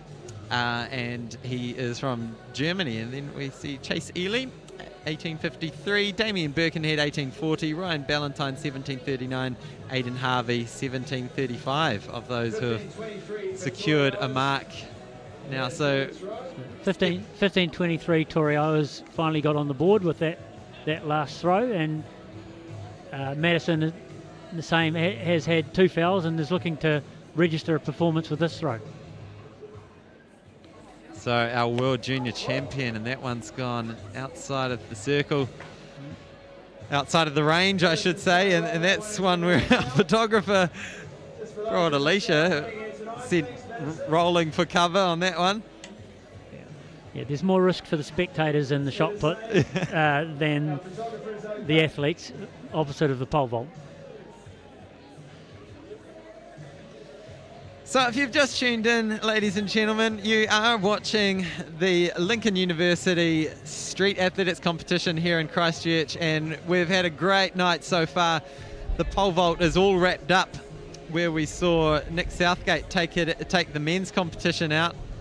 And then I believe it was Imogen Ayres who secured the only mark in the women's competition. So she won the women's competition, yep. All right, so Chase Healy out of the United States, the recent US indoor champion, and that one's just under 18 meters. So you notice a difference in a number of these competitors in terms of the speed of their rotation? Someone like Tom gets what they call a big wrap position, and he's very explosive, very fast. Yes, so even though the technique is the rotational, there are variations depending on the athlete.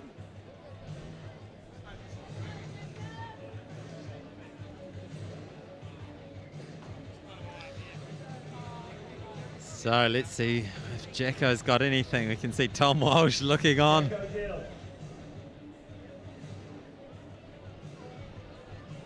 Getting ready to rotate into his release. And just had a little grimace on his face as he released that one. It won't improve on his earlier.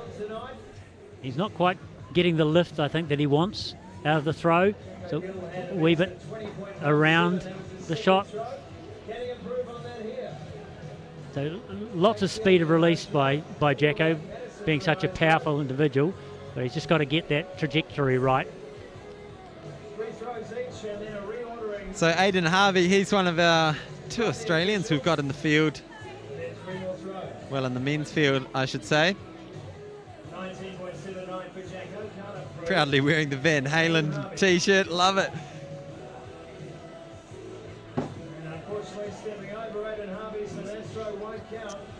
And that one just a little bit off his best as well, and also stepping in front of the circle to make it a no throw, save the measure as a little bit of work. Ryan Ballantyne. Looks like he's had a haircut. He's looking a bit more sophisticated than he normally does in the gym. Yeah, he's looking nice and trim. Must mean business. This looks like a good throw out to 18 metres. Good throw for Brian, national junior champion, runner-up in the senior championship. It's hard to tell from outside whether it's a good throw or a bad throw if you're not looking at the distance, but the athlete will know. Just a small change is not quite right, or that there's something they need to do that may be small that can make a big difference. 17.95 for Ryan. Third throw, so getting close. So 17.95, that's a bit more pleasing for Ryan. I think there's a bigger throw there for him.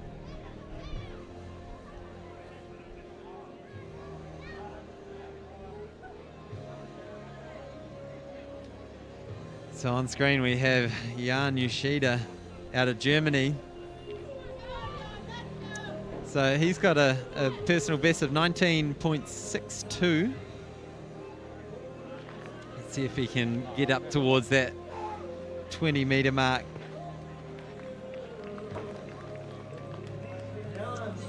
and just past the 18-metre mark, so probably not improving on his earlier throw.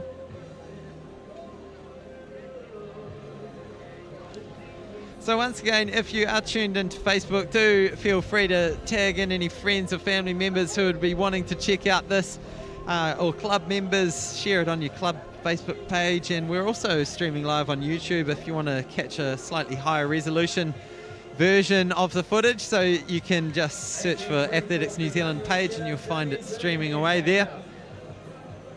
And we'll be doing this again on the weekend. Absolutely, we'll be broadcasting. We'll be trying to catch every event throughout the weekend.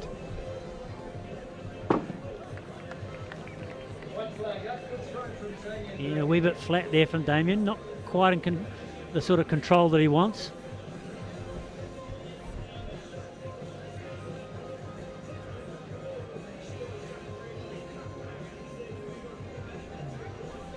So the format for tonight is each of the athletes is getting 4 throws, so we are, I believe, on our 3rd round at the moment, and then we're going to reverse the order and do one more round. So we're coming close to the final throws for all of our athletes. So Bukovoski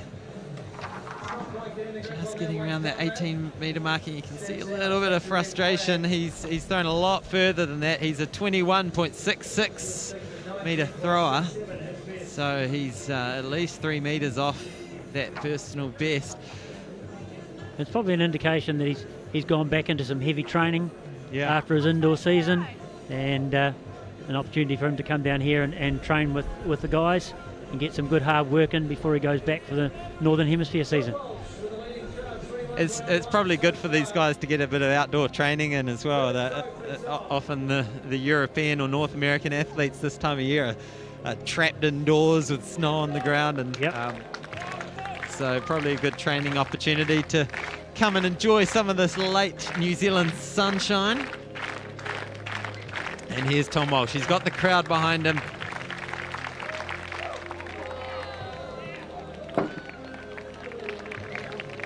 And a good solid throw, but as you can see from his expression, not near his best. Things aren't quite clicking for him as much as his high performance standards would usually demand. Yeah, and I suppose also he hasn't been pushed too hard tonight. Jacko's got some good throws out, but he hasn't had that I've got to make sure I get a big one out here because these guys are getting close. Yeah. And if someone popped the big one, I think he'd have the ability to really nail it.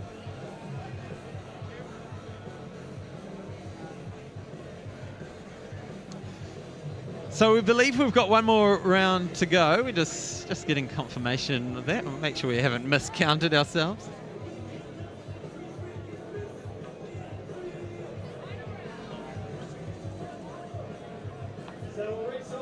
So the format for this final round, the shortest distance to the furthest distance. So that means we'll finish with the nice climax of the evening with Tom Walsh, seeing if he can improve on his distance.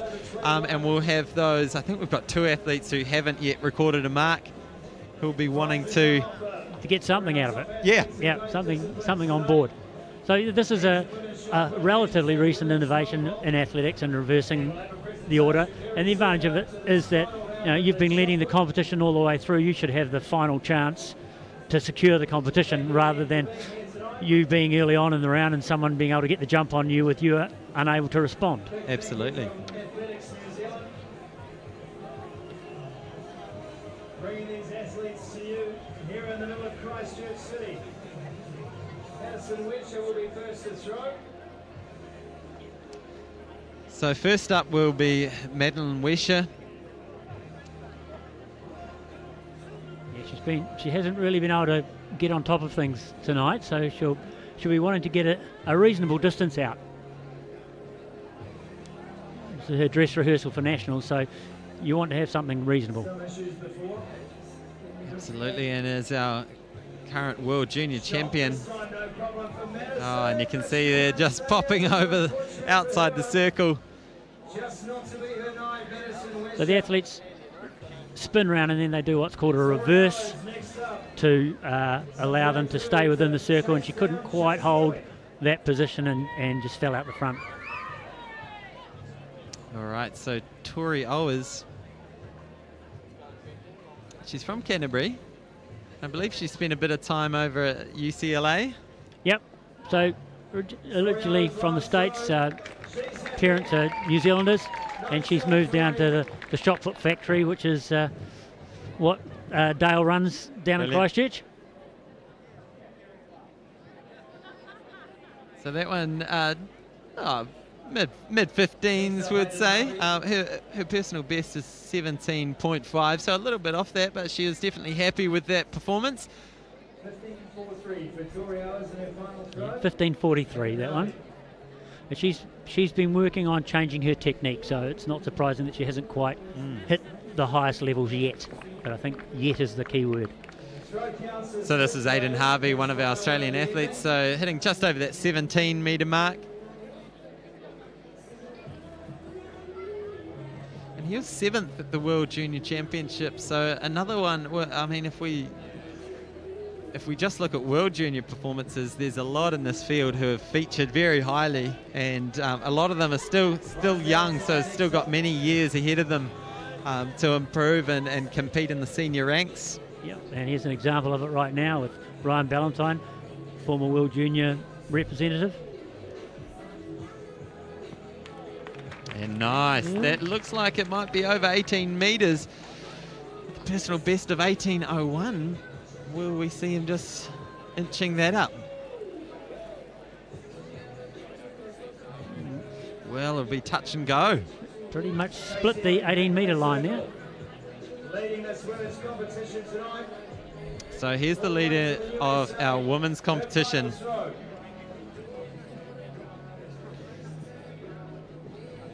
Out of the USA, Chase Ely. She's got a personal best of 18.84. As we said earlier, she's the reigning US indoor champion. Very controlled in the circle, not explosive across the circle, but she releases the shot very, very well.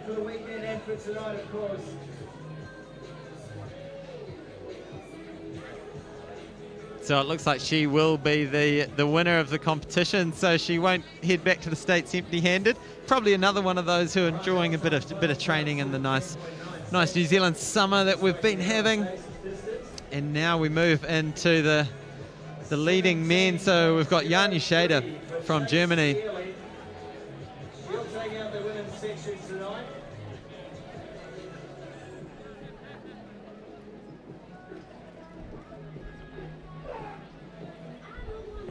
Letting it go with a good grunt. Looks reasonably happy with that, but steps out in front of the circle. Obviously not happy enough.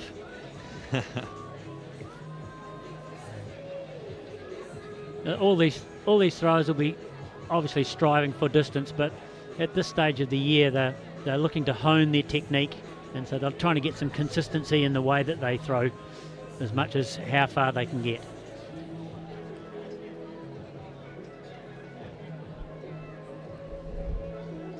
Right, Damien Birkenhead out of Australia, the top Australia performer. And he steps out of the circle, gives the crowd a little wave, says, "Thank you for having me. I'm going to leave it to the Kiwi boys to battle it out." And a Polish boy. Yep. So, Bukowiecki. Yeah, what this competition really needs is one of these next two to nail a big throw and push Tom to have to produce a big one. Absolutely. Let's see. He's a 21.66 performer at his best. Here we go. He's got a lot of speed. And this time he's out beyond that 20-metre mark. That's a bit more like it for him. So it won't challenge Tom, but it might have nudged ahead of Jacko. So, well, we'll see if Jacko can respond. He likes competing. And I think that'd be probably moved him up to second there. Giving the pressure on his scorer here. Jacko Gill, second after 3 throws. All right, Jacko, New Zealand's #2 shot putter. would dearly love to inch his way closer to Tom. Let's see if he can do it tonight.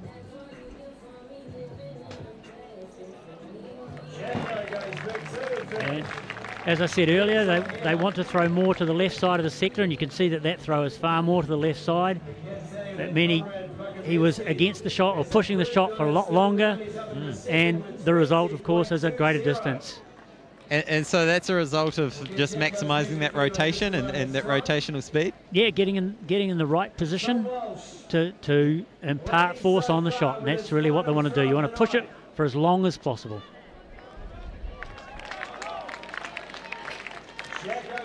All right, here we go. Tom Walsh, he urges the crowd on. We've got a good crowd behind us. They're all tucking into their burgers and food truck food.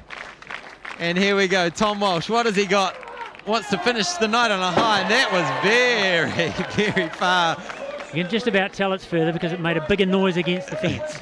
And it almost looked like it was going to clear the fence from where we were sitting. But Tom Walsh ends the night on a high.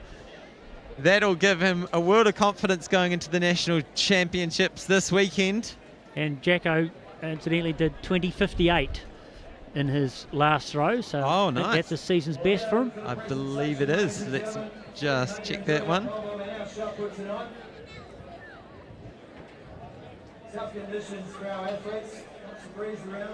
Yeah, so 20.53 was Jacko's best for the year, so that would be a slight improvement. Yeah, I think he'd be happy with that for a last round throw.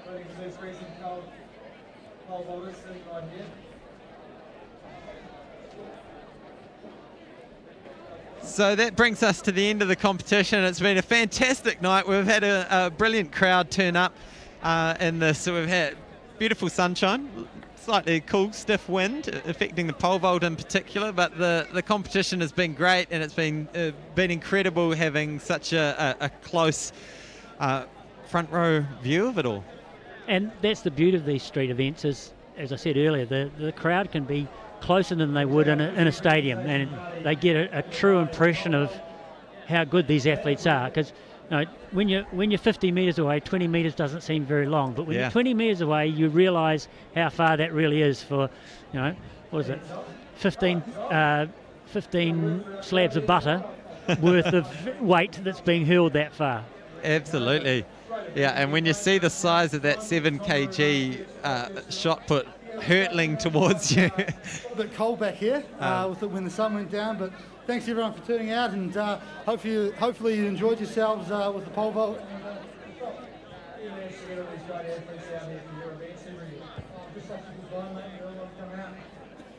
I don't know if that's quite the case. I hear you put on a good feed though, that's for sure. Ladies and gentlemen, I'd welcome our presentation party tonight from Lincoln University, our naming sponsor, Deputy Vice-Chancellor Grant Edwards, Dwayne Prendergast from Jenny & Holmes, General Manager of the Canterbury region, and Brent Anderson from the Christchurch Casino, venue sponsors tonight. So first of all, to present the women's shot put and the men's shot put, we'd ask Grant Edwards to step forward. I'm running two mics here, Grant, but ladies and gentlemen, the winner of the women's shot put from the USA, Chase Ely. Chase, I'll bring you in here quickly. Welcome along. Hi. How was it? It was pretty good. Yeah? Not what I wanted, but it's good. Not what you wanted, but you still got a gold on. And it's, I guess it's got spending money. Keep that away from Walsh and his mates. Yeah. They know how to spend that money. That's true. What about the weekend ahead? Look at that. Yeah. You're good to go? Just keep moving, I guess. It's another win under the belt. That's the main thing, right? Yeah. Well, we hope you stay here, buddy. Great to see you. She's very quiet. It must be the denim. It's the denim shirt. She's got money. That's the main thing. And the winner of the men's shot put, ladies and gentlemen, our man Tom Walsh. And thank you very much to Lincoln University's Deputy Vice-Chancellor Grant Edwards. Tommy, I know we've just had a word with you, but what happened with that last throw? I just got a bit keen on it, Sumo, and it's not working, is it? And just couldn't stay in, but had a good crack, which was the main thing tonight, and ready for Friday night at Napunawai. 5:30 p.m. gets underway, the men's shot put at the New Zealand Track and Field Championships, sponsored by Jenny & Holmes. Is tonight a warm-up for you? Yeah, it is. It's my second or third comp of the season, so still a little scratchy, but should be good by New Zealand Nationals on Friday and also the Auckland Track Challenge. It's great too to see a couple of blokes, also Kiwi boys, Ryan here and Jacko as well, throwing good tonight. Oh, look, shot put, not only men's, is in a good place in New Zealand. So, you know, really happy to have them along, and also Maddie and Tori and the woman too. Tell you what, you've made the Aussie boys start cleaning up the venue as well. That's pretty harsh from you. Ladies and gentlemen, Tom Walsh, your champion tonight. And we'll call on Dwayne Prendergast from Jenny and Holmes to present our men's pole vault winner tonight. It was all his in the end. He is an absolute champion. Ladies and gentlemen, Nick Southgate. Come over here, Nick. Tough conditions tonight. That breeze was hard to read by the looks of it. Yeah, it was. It was mainly a tailwind for us, but you had to wait for it. So we just love the atmosphere on a big runway in front of a crowd. It's all good. And you're all set for the weekend as well, mate? It's an exciting time ahead. Yeah, the men are 10 a.m. on Saturday morning, out down the new track, so it should be pretty interesting. You've won that a few times. Are you tired of winning it? No, not yet. Can't get tired. Not yet. Mate, we wish you all the best for the weekend. Congratulations again tonight. Nick Southgate, our pole vault champion for the men. And Brett Anderson from Christchurch Casino, our CEO, here to present the Women's Award.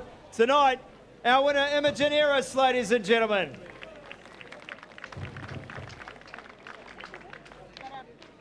Well, Imogen, it was a tough night, as Nick just alluded to. Eliza pulling out as well, but good to get one over your great friend Liv McTaggart tonight, I'm sure. Yeah, it was tough conditions out there with the wind and balancing everything that was going on, but no, it was good fun to be out there, and I'm sure Livy still enjoyed it. Livy looks like she's always enjoying it, as do you. Livy's shaking her head, but I think she enjoyed herself. She's going to enjoy it. You probably can't hear, we've got a bit of a mic issue, but that's okay. Liv McTaggart was, Imogen was just saying you look like you still enjoyed it anyway, so yeah, she enjoyed it. Just say yes, yeah. What about the weekend ahead? All good for that? Yeah, I'm so excited. So I've got under 20 and senior, so I've got Saturday and Sunday, so I'll be out there twice, but yeah, I'm excited. You're going to be busy. I don't know why you do it to yourself, but congratulations on tonight. Imogen Eris, ladies and gentlemen, and on behalf of Athletics New Zealand, thank you to our sponsors and presenters tonight of these awards. And the biggest thank you of all goes to you here in the crowd tonight. Thanks for joining us at the Lincoln University Street Athletics Festival. We'll see you all at the Jenny and Holmes New Zealand Track and Field Championships. Thanks, ladies and gentlemen. Enjoy the rest of your evening. All right, so there we go. It's been a wonderful night there, our winners and our presentations. So we are going to be back on Friday morning, straight into the National Track and Field Champs. So this is the big weekend for a lot of athletes from all over the country. Tom Walsh, Jack O'Gill, Eliza McCartney, Imogen Iris, they're all going to be there battling it out, and it gets underway at 9 a.m, I believe. Yep, starts off on Friday, 9 a.m, and Nationals is always special because it's the key focus for not just the top athletes, but for all the athletes in the country who compete. This is what they do it for, to test themselves out against the best in the country. And there's something about trying to win a national title that's special. And I think there's over 600 athletes registered for the weekend, and they'll all be out there to try and do their best. Absolutely. So do tune in. Tell your friends and club mates and family members about the stream, that they can watch it all for free on Facebook and on YouTube. Just look for the Athletics New Zealand page on Facebook, obviously, and also on YouTube. So we'd love to catch you there.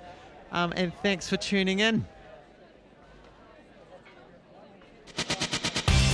This Athletics New Zealand event is proudly brought to you by Lincoln University.